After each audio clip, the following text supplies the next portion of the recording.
Out of all the cinematic superheroes that have come and gone over the years, I've always had a real soft spot for Blade.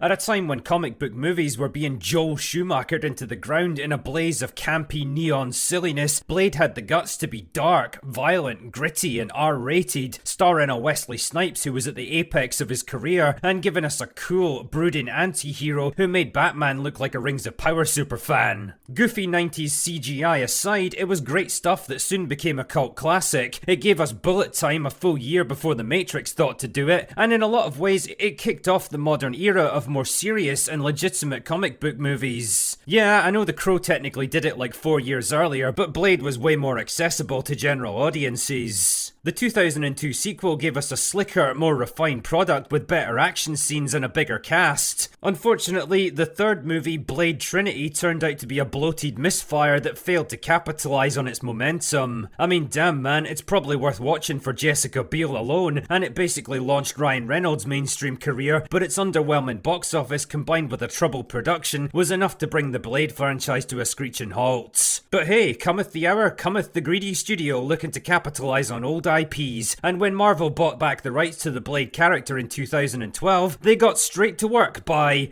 sitting on it and doing nothing for the next 7 years. I mean, okay, to be fair, there was apparently some talk about Snipes reprising his role for a fourth movie in the mid-2010s, but it ultimately went nowhere and no director was ever attached to it. It would be 2019 before Marvel finally announced a rebooted Blade movie, with Mahershala Ali attached to play the title role. And I'll be honest here, the announcement wasn't exactly met with thunderous applause. A lot of people were still very much attached to Wesley Snipes' version and were holding out hope for a fourth movie, and the idea of an R-rated character like Blade slotting into the family-friendly MCU felt about as natural as seeing Movie Bob at a salad bar. The obvious worry was that they were going to neuter him to go for that mass market appeal and lose the very elements that made Blade so cool and unique. As it turned out though, we didn't have to worry much about that because the movie was about to enter its very own production hell. Not much more was heard about Blade until 2021 when Stacey Osei Kuffour was hired to write the script, and if that name sounds vaguely familiar to you, it's because she helped to write the god-awful Watchmen series that was so popular it got scrapped after one season.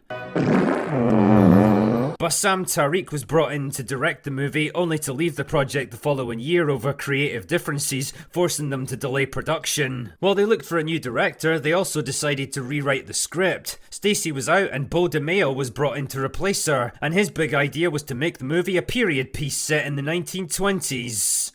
It's a bold strategy, Cotton. Let's see if it pays off for him. Anyway, funnily enough, he left and got replaced by Michael Starbury, now the third writer to work on the project. And good news, they'd found a new director. Yann Demange, a French filmmaker with a grand total of 2 movies to his name, was brought in to handle directing duties. By now, the year of our Lord was 2023, a full 4 years after the movie was announced, and they apparently still couldn't get the script nailed down. Eventually, Starbury left and got replaced by Nick Pizzolatto. The 1920s idea was scrapped and the project was moved back to the present day. Finally, they seemed to be making some progress. Then, the writer's strike happened, shutting them down again.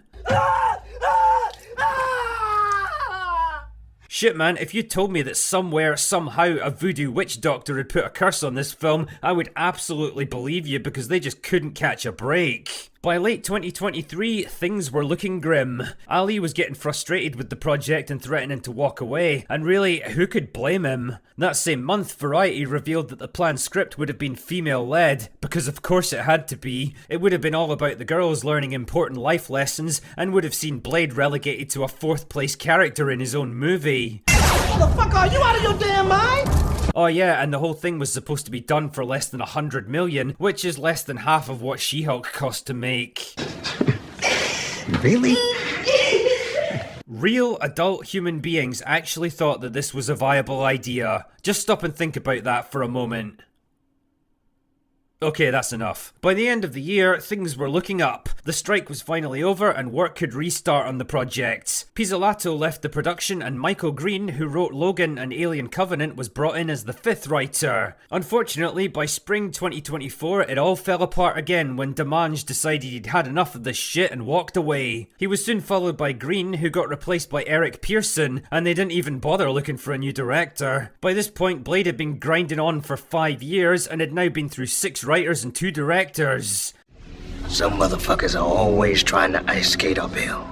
Damn man, this film's got a higher body count than a liberal college girl. Anyway, this brings us at last to the end of our sordid tale, with the announcement a couple of days ago that the project had been delayed indefinitely, which is industry speak for shit canned. And really, based on everything I've heard about this fucking disaster of a movie, I think it's the best result for everyone. Nobody in their right mind wanted a Blade period piece set in the 1920s. Nobody wanted another bait and switch girl power wankfest where Blade's a background character in his own story. And nobody wanted some second-rate low-budget piece of MCU garbage that totally dishonors the legacy of a beloved character. I mean, you're telling me that you were happy to shell out hundreds of millions of dollars on pointless trash like Agatha, She-Hulk and Echo, but you expect a Blade movie to be held together on a shoestring budget? Honestly, the fact that they went through 5 years and 6 writers and still couldn't crack the character, despite having literally a trilogy of successful movies as their template, tells you exactly how little the Marvel of today understands